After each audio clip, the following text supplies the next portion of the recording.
हमारे मन की यह हालत है कि दूसरे की विपत्ति देखकर मैं बहुत खुश होता हूं, और ये सुन भी लूं कि दूसरे के पास संपत्ति आ गई है, बड़ा सुखी है, देखा नहीं है, ये सुनकर ही मैं बहुत दुखी हो जाता हूं। सुन संपत्ति मैं जलने लगता हूं, और बिना आग के जलता हूं। अच्छा, जिनका जी जलता है बिना आग के जलता है। हरई कृपानिधि सज्जन पीड़ा, सज्जनों की पीड़ा हरते हैं भगवान। एक बार पूज्यपाद संत श्री उड़िया बाबा जी महाराज से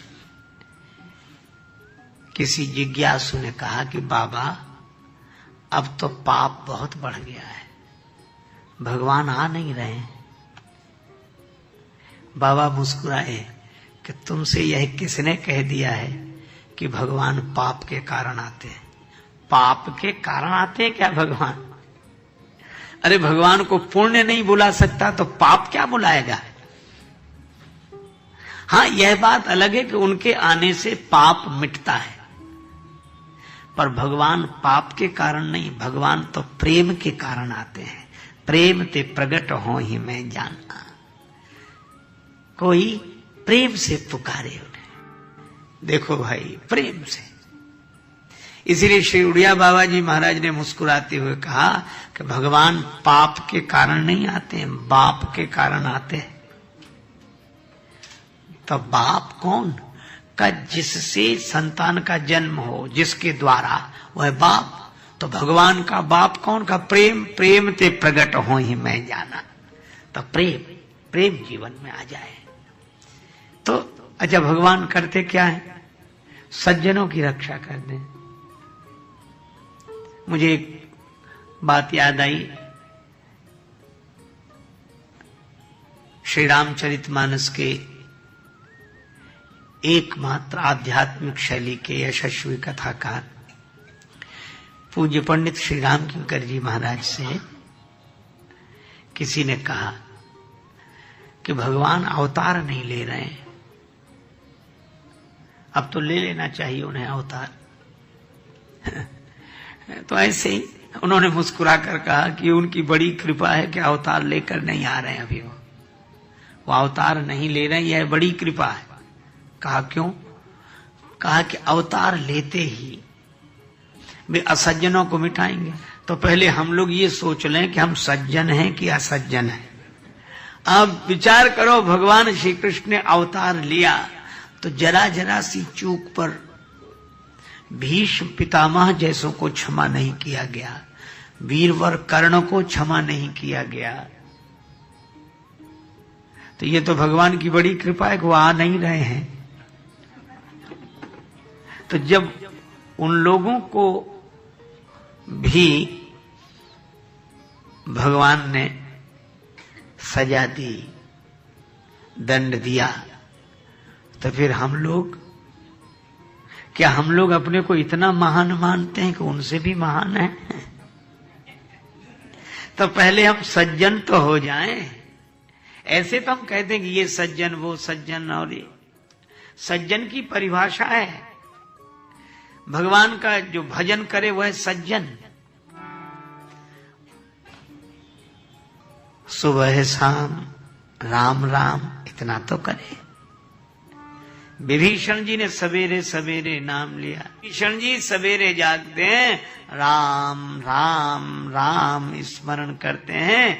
हनुमान जी ने समझ लिया ये सज्जन है।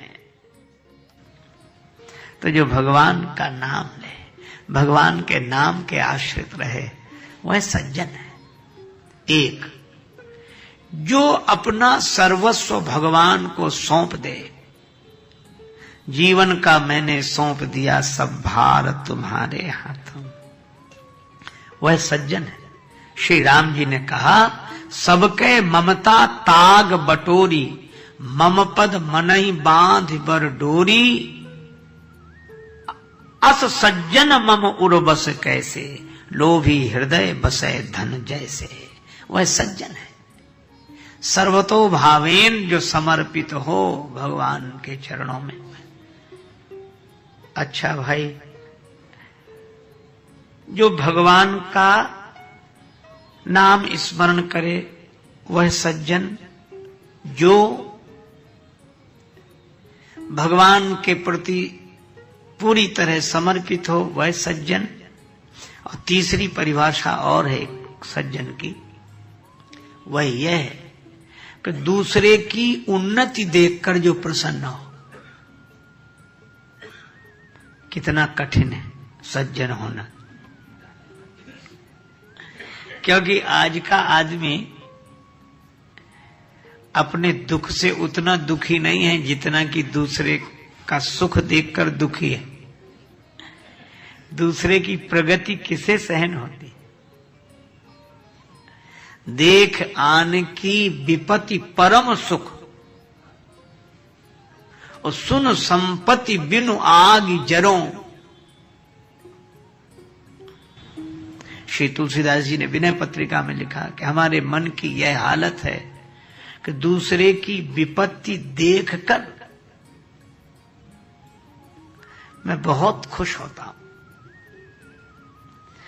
और ये सुन भी लूं कि दूसरे के पास संपत्ति आ गई है, बड़ा सुखी है, देखा नहीं है, ये सुनकर ही मैं बहुत दुखी हो जाता हूं। सुन संपत्ति, मैं जलने लगता हूं और बिना आग के जलता हूं।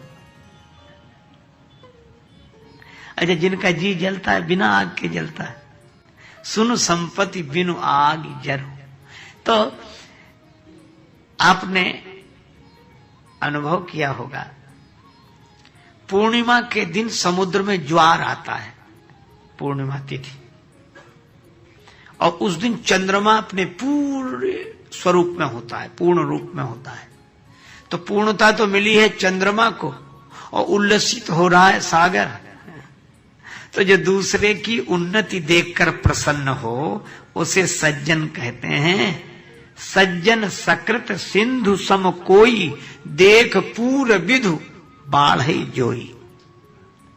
इसलिए भाई, भगवान सज्जनों की रक्षा करते हैं, जो भगवान के प्रति समर्पित होकर भगवान का नाम लें और दूसरों की उन्नति चाहें, दूसरों का भला चाहें, प्रगति चाहें।